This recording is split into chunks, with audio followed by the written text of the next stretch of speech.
welcome to Model Train Fun. Today we're going to look at two new items that's actually from Märklin's 2023, so this year.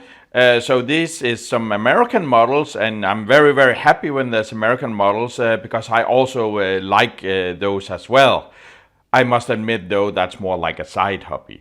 So what do we have here? Well, we have Märklin 38440, which, as you can see here, is a type GE ES44AC.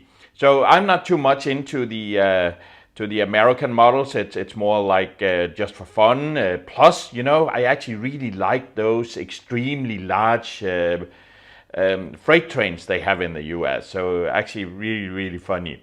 GE, as I understand, is General Electric, and then the ES44AC is actually the model. So you can see this one here. Let me just pull it a little closer. On the picture has a big American flag on the side. It's actually for the Union Pacific Railroad. If we look at the other one here, which is 38441, it's also for Union Pacific as well. It's actually the same type of locomotive. It's just one with a different number. There is also a 38442, which is for Kansas City Southern. Now, I am really enthusiastic about these because it's very rare you find US locomotives that actually can go on 3-rail or the Märklin track. However, I'm sure that some of the rivet counters in the US may or may not like them. There's a lot of differences to the locomotives in the US, also depending on which generation it is, which railroad has it. There's a lot of railroads. So you see on here, for example, there's a horn on top. That can be some of the radio antennas that are different. I've seen videos with modelers from the US that go completely, I would say, crazy.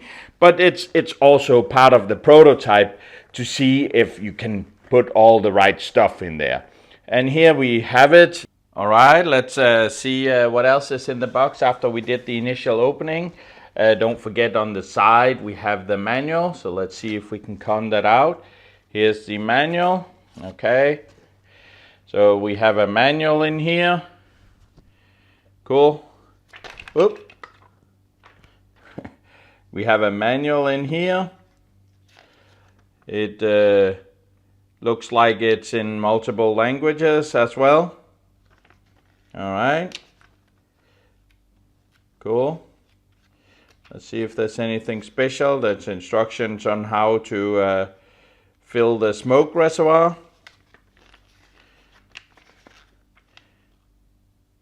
It looks like you can exchange the couplers, and there's some additional pieces for that as well. And there's some brake hoses and stuff you can mount on the front. I don't know what this drawing means. Okay.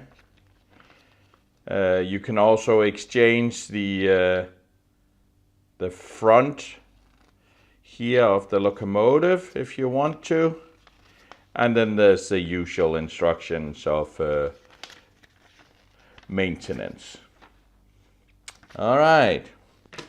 It looks like it also supports the world of operations as well, so there will be a dedicated cab for this. Then we have the warranty card, always good to have. Let's try and take it out and see what we have in the box. There's already a couple of items that fell out, so here you can see the different fronts we can mount. All right, some of the additional pieces that was in there. If you wanted the knuckle coupler as well, some of the hoses and so on. I don't see the knuckle coupler included though, so I don't know if that's just extra pieces that will fit if you need to. All right, let's try and take it out here. Well, I guess you have to be careful, especially with the railing. See if I can grab it without breaking anything. Wow, it's a heavy locomotive. Cool, looks really nice. Lots of details. I'm guessing that's the smoke exhaust.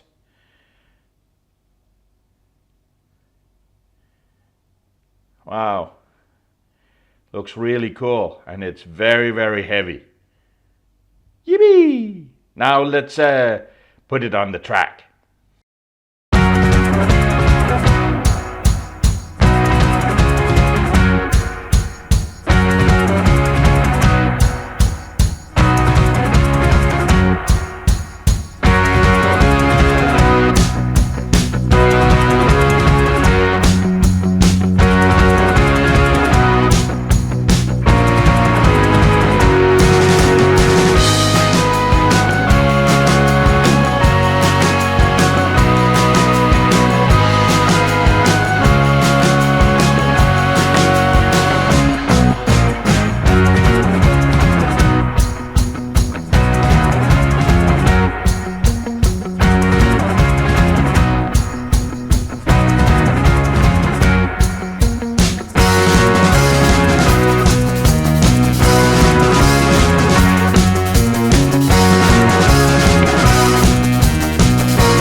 Let's take a look at the prototype history.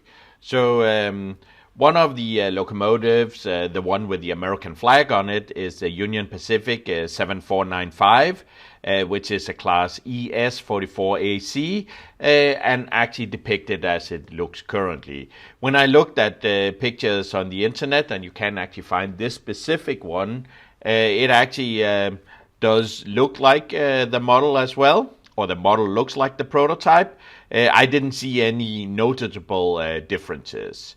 The Union Pacific is actually one of the major railroad companies in the U.S., and they actually are throughout the U.S., so it's one of the big ones over there. The class ES44AC, well, it was actually an evolution of class AC4400CW.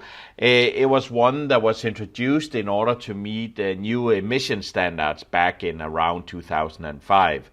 The AC is because it's the first time they introduced, or I don't know if it's the first time, it's an AC electrical motor, where some of the previous ones had been DCs.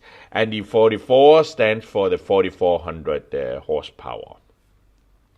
And this locomotive you would find in the US. If we look at the other locomotive, which is Union Pacific 7912, same class in the current livery. If you notice, they have other differences, that one had a flag and the other doesn't. You see here the hood is dark, on the other one it's not. As I understand it, there was 2,374 built since 2005, and they're still building it. To be honest, that sounds like an awful big number. It is the US, and there's probably a lot of locomotives there, so I'm wondering if this is this class alone, or if there's other subtypes put into this number. As far as I can figure out, the two locomotives are very, very heavy, 193 tons. I found a number saying 432,000 pounds. That becomes 193 tons. The length of the locomotives are 73.02 feet, which put into metrics is 22 meters and 26 centimeters. As I understand it, they are geared relatively low. These are freight locomotives, and that's what they're used for. So they are geared for 70 miles per hour, which is 113 kilometers an hour.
Roger, flying 3-step. UP7495, red zone clear, okay to drop. 7495, roger.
So, what do I think of this ES44AC from Märklin? Well, wow, it's a nice locomotive. It has everything, basically. I really like that it's a US themed locomotive. It's rare that we see US locomotives from Märklin. If you want to do modeling of US railways, it's definitely not Märklin you should go to, but there's a few good models here and there. It's nice as a new one. I like the US models. I like that it's these powerful locomotives that you just see with miles long freight trains, so you could model that if you felt like. It's very detailed. The printing is nice. You have to be careful, though. I'll have to warn you, be careful with the railings. They're very delicate. I find more and more with modern models that, yeah, we want all the details in there, but it also makes it harder and harder to handle them or even touch them. So put it on the track, don't touch it, don't touch the railings and so on, very delicate. The locomotive itself, though, is extremely sturdy. It's a solid metal frame, there's metal body, yes, there's plastic details on there. It's very, very heavy, has really good running characteristics. You saw in my small running session, it has no problems going up and downhill. It's not the steepest I have, but very nice. Perhaps one thing I should say here is I've had no problems with it running on my track, on the C track. I did see some YouTuber mention that it didn't run too well on K-Track. I don't know if that is true. The dynamic smoke, I think it was hard to see in the video. I always have trouble filming this. There was a lot of smoke. It's very impressive. You basically see that it's dynamic. You see a big puff when it starts up and so on. So very, very nice. Lots of nice light and sound. I had a longer section with that, both with blinking headlights and so on. It had high beams or long distance lights and so on. I think it has everything it needs. Good sounds. I like the radio calls as well and so on. The horn and the engine sound authentic. However, I've never been up close to one of these locomotives in real life, so I might be wrong. I really, really like this locomotive. It's basically a nice US locomotive from Märklin that has everything from the dynamic smoke to the sound. Really, really nice. If you like this video, please give it a thumbs up. Don't forget to subscribe to the channel. It's always nice to be encouraged by subscribers and see there's actually people out there watching the videos I make. And I do hope to see you in another video in the future. Enjoy!